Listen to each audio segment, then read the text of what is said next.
Hi beautiful people, welcome back to my YouTube channel. This is me guys, Sanu and you are watching Sun non-stop. तो guys ठंड की वजह से चुटकियां बंद हो गई है. तो guys again I'm back. अभी भी नहीं बची नहीं. तो guys again I'm back with another amazing video. आज की जो हमारी वीडियो है defence updates. India Pakistan shared secret new data Tejas M2 engine deal by March और 2025 आ चुका है और बहुत ज्यादा जो है वो अजीबोगरीब किस्म के वाकयात जो है वो दुनिया के अंदर हो रहे हैं. कोई किसी के ऊपर बम गोला. वैसे 2024 के लास्ट में भी यही चीजें हो रही थी, लेकिन 25 और धमाका केस जो है वो होने जा रहा है. तो आप लोगों ने जो है वो कल न्यू ईयर था यार, कोई पार्टियां शादियां की हैं. 2025 के क्या प्लान है जरूर बताना. लाइक सब्सक्राइब एंड शेयर करते जाना. सब्सक्राइब किए बगैर तुम लोगों ने हर किसी वीडियो नहीं देखनी, ठीक है. तो let's jump into the video और माय वीडियो. जय हिंद डिफेंस लवर्स. आज की टॉप हेडलाइंस कुछ इस प्रकार है. 15 जनवरी को एक साथ इंडियन नेवी की सर्विस में कमीशन होंगे 3 मेजर प्लेटफॉर्म्स. मार्च 2025 तक फाइनल होगा तेजस मार्क 2 का इंजन. 2025 में भारतीय रक्षा मंत्रालय लेगी कई सारी रिफॉर्म्स. बांग्लादेश आर्मी चीफ का भारत को लेकर बड़ा बयान. और भारत और पाकिस्तान ने एक्सचेंज करी न्यूक्लियर फैसिलिटीज की लिस्ट.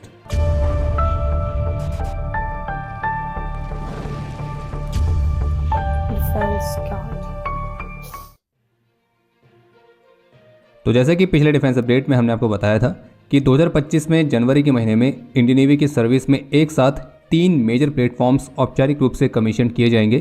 तो अब इनकी कमीशनिंग को लेकर भारतीय रक्षा मंत्रालय की तरफ से ऑफिशियल डेट्स अनाउंस कर दी गई हैं, जिसमें बताया गया है कि तीनों फ्रंटलाइन प्लेटफॉर्म्स 15 जनवरी को इंडियन नेवी की सर्विस में औपचारिक रूप से कमीशन किए जाएंगे, जिनमें शामिल है नीलगिरी क्लास की stealth frigate Nilgiri, Visakhapatnam class की स्टेल्थ डिस्ट्रॉयर सूरत और स्कॉर्पियन क्लास की छठी और आखिरी सबमरीन वक्षीर. और इन तीनों को मुंबई के नेवल डॉकयार्ड में औपचारिक रूप से एक साथ कमीशन किया जाएगा. इन तीनों ही प्लेटफॉर्म्स को एमडीएल ने स्वदेशी तौर पर डिजाइन और डेवलप किया है. और इन एडवांस वॉरशिप्स और सबमरीन्स की जो कमीशनिंग है वो इंडियन नेवी की कैपेबिलिटीज को काफी महत्वपूर्ण तरीके से बढ़ावा देगी. और ये सभी प्लेटफॉर्म्स अत्याधुनिक सेंसर्स, एडवांस वेपन्स, इन सभी से इक्विप्ड होंगे. और इनमें से जो नीलगिरी और सूरत है, तो ये दोनों वॉरशिप्स अलग अलग रेंज के हेलीकॉप्टर्स को भी ऑपरेट करेंगे, जैसे कि चेतक हेलीकॉप्टर्स, ALH, सी किंग और न्यूली इंडक्टेड MS-60R हेलीकॉप्टर भी. और रही बात वक्षीर की, तो इस सबमरीन को wire guided torpedoes, anti ship missiles, advance sonar systems, तो इन सभी से इक्विप्ड किया गया है. और इसे anti surface warfare, anti submarine warfare, intelligence gathering, area surveillance, special operations, तो इस तरह के अलग अलग मिशंस में इस्तेमाल किया जाएगा. और जो वक्षीर है वो मॉड्यूलर कंस्ट्रक्शन वाली फीचर्स के साथ आती है, जिस वजह से भविष्य में इसके जो अपग्रेड्स होंगे तो वो भी आसानी से हो सकेंगे. और उन अपग्रेड्स में मुख्य रूप से AIP टेक्नोलॉजी का इंटीग्रेशन शामिल होगा. तो जैसे कि अभी हाल ही में रिपोर्ट्स आई थी कि तेजस मार्क 2 के लिए जो US के साथ जेट इंजन वाली डील है, तो उस डील की जो ओवरऑल कॉस्ट है उसमें बढ़ोतरी हो सकती है. तो अब इससे ही जुड़ी एक और रिपोर्ट ANI की तरफ से देखने को मिली है, जिसमें बताया गया है कि तेजस मार्क 2 को विकसित करने वाली योजना पर काम करते हुए HAL ने एक कॉन्ट्रैक्ट नेगोशिएशन कमेटी को स्थापित किया है. और इस कमेटी का काम होगा US के साथ तेजस मार्क 2 की जो जेट इंजन वाली डील है उसको जल्द से जल्द अंतिम रूप देना. और रिपोर्ट में सोर्सेज के हवाले से क्लेम किया गया कि अमेरिका के साथ इस जेट इंजन वाली डील को अगले 3 महीनों के अंदर यानी कि मार्च महीने के अंत तक इसे अंतिम रूप दिए जाने पर काम किया जा रहा है. और इन F414IM-S6 इंजन के लिए जो US फर्म जनरल इलेक्ट्रिक के साथ 6 जून 2023 को HAL ने MOU साइन किया था.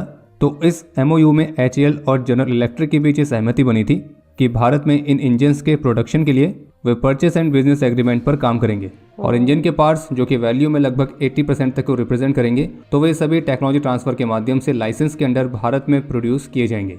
और इस रिपोर्ट में डिफेंस सोर्सेज के हवाले से भी बताया गया है कि HAL ने जनरल इलेक्ट्रिक को टेक्नोलॉजी ट्रांसफर के डेप्थ को इवेलुएट करने के लिए कुछ और टेक्निकल डॉक्यूमेंट सबमिट करने के लिए रिक्वेस्ट किया है.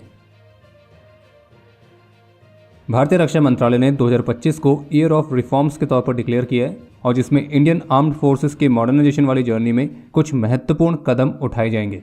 और इस वर्ष इस दिशा में काम करने के लिए ऐसे कई सारे एरियाज हैं जिनको आइडेंटिफाई किया गया है, जैसे कि तीनों सर्विसेज के बीच जॉइंटनेस और इंटीग्रेशन इनिशिएटिव्स को बढ़ावा देते हुए इंटीग्रेटेड थिएटर कमांड्स को स्थापित करना, cyber space, artificial intelligence, machine learning, hypersonics, robotics, तो इस तरह के उभरते हुए नए डोमेन्स में फोकस करते हुए इनमें रिफॉर्म्स किए जाएंगे. इंटर सर्विस कोऑपरेशन और ट्रेनिंग के माध्यम से जॉइंट ऑपरेशनल कैपेबिलिटीज़ और ऑपरेशनल रिक्वायरमेंट्स को समझने के लिए एक शेयर्ड अंडरस्टैंडिंग को डेवलप करना, एक मजबूत कैपेबिलिटी डेवलपमेंट को बढ़ावा देने के लिए जो भारत के एक्विजिशन प्रोसीजर्स हैं तो उनको भी और आसान बनाया जाएगा. डिफेंस सेक्टर और सिविल इंडस्ट्रीज़ के बीच टेक्नोलॉजी ट्रांसफ़र, नॉलेज शेयरिंग, तो इन सभी चीज़ों को फैसिलिटेट किया जाएगा, जिसमें मुख्य रूप से पब्लिक प्राइवेट पार्टनरशिप को बढ़ावा देना भी शामिल है। डिफेंस इकोसिस्टम के कई अलग अलग स्टेक होल्डर्स के साथ कई सारे कोलैबोरेशंस पर फोकस किया जाएगा, और जिसमें इनएफिशिएंसीज को एलिमिनेट करने और रिसोर्सेज को अच्छी तरह से ऑप्टिमाइज करने के लिए प्रभावी सिविल मिलिट्री कोऑर्डिनेशन भी शामिल है। इसके अलावा नॉलेज शेयरिंग और रिसोर्स इंटीग्रेशन के लिए इंडियन इंडस्ट्रीज और विदेशों की ओरिजिनल इक्विपमेंट मैन्युफैक्चरर्स के बीच R&D और पार्टनरशिप को बढ़ावा देना, डिफेंस एक्सपोर्ट को बढ़ावा देना, तो इस तरह के कुछ और क्षेत्र हैं जहां पे मुख्य रूप से इस वर्ष काम किया जाएगा। भारत और बांग्लादेश के तनाव के बीच अभी हाल ही में बांग्लादेशी आर्मी चीफ की तरफ से एक बहुत ही महत्वपूर्ण स्टेटमेंट सामने आई है कि जो बांग्लादेश है वो कई तरीकों से भारत पर निर्भर है और भारत बांग्लादेश के लिए एक बेहद ही महत्वपूर्ण पड़ोसी है, और इसलिए बांग्लादेश ऐसा कुछ भी नहीं करेगा जो कि भारत के रणनीतिक हितों के खिलाफ हो। बांग्लादेश के आर्मी चीफ का यह भी कहना था कि भारत को बांग्लादेश की स्टेबिलिटी में काफी ज्यादा रुचि है और दोनों पक्ष लेन देन का रिश्ता साझा करते हैं जो कि निष्पक्षता पर आधारित होना चाहिए।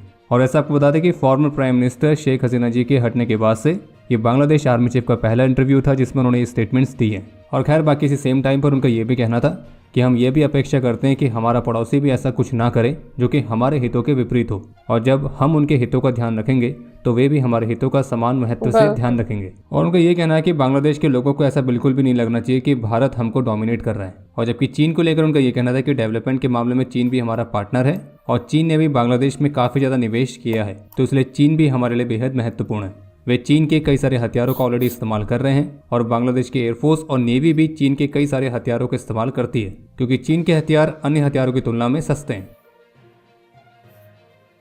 हर साल की तरह इस बार भी 1 जनवरी को भारत और पाकिस्तान के बीच न्यूक्लियर इंस्टॉलेशंस की लिस्ट एक्सचेंज की गई है, और इस लिस्ट में दोनों देश अपनी अपनी उन न्यूक्लियर साइट्स के बारे में डिटेल्स शेयर करते हैं जिन पर शत्रुता बढ़ने वाली स्थिति में भी हमला नहीं किया जाएगा।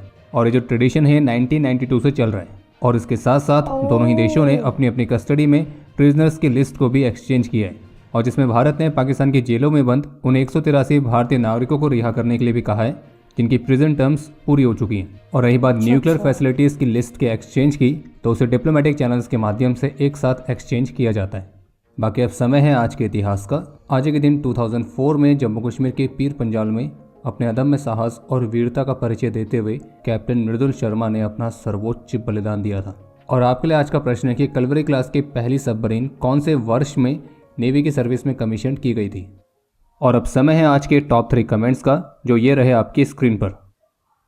ओके, तो आज की वीडियो बहुत ज़्यादा इंफॉर्मेटिव, बहुत ज़्यादा अच्छी वीडियो थी, और ये एक न्यूज़ वीडियो थी जिसमें हम लोगों को बताया गया कि इंडिया और पाकिस्तान के अंदर न्यूक्लियर जो वेपन्स है उनको लेकर जो है वो कुछ चीज़ें शेयर की जाती हैं, जिसकी वजह से कहा जाता है कि जितनी मर्जी जो है वो इन दोनों के बीच इंडिया पाकिस्तान के अंदर लड़ाई हो जाए तो वो न्यूक्लियर वेपन का इस्तेमाल नहीं करेंगे। अदरवाइज जो है वो मतलब ये 1992 से जो है ये मुआहदा उनके दरमियान है, इंडिया पाकिस्तान के दरमियान, और ये हर साल जो है वो न्यू ईयर के मौके पर जो है वो उसको अपडेट किया जाता है।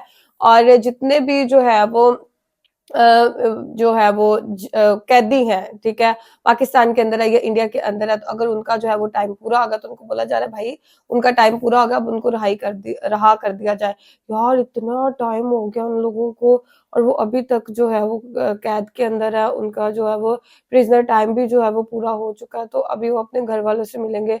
कुछ लोग तो उनके मतलब उनके पेरेंट्स, मोस्टली लोगों के पेरेंट्स की तो डेथ हो चुकी होगी, अपने बीवी बच्चों को मिलेंगे, कुछ लोगों के तो बूढ़े हो चुके होंगे। तो यार कैसा उनका एक्सपीरियंस रहेगा जेल से बाहर आने का, तो मैं यही चीज सोच रही थी। तो गाइज आप लोगों को आज की वीडियो कैसी लगी, आप लोग भी अपनी राय कमेंट में जरूर दीजिएगा, लाइक सब्सक्राइब एंड शेयर करते जाइएगा। तो चलिए कैसे मिलते हैं आपको नेक्स्ट वीडियो के अंदर, बाय बाय।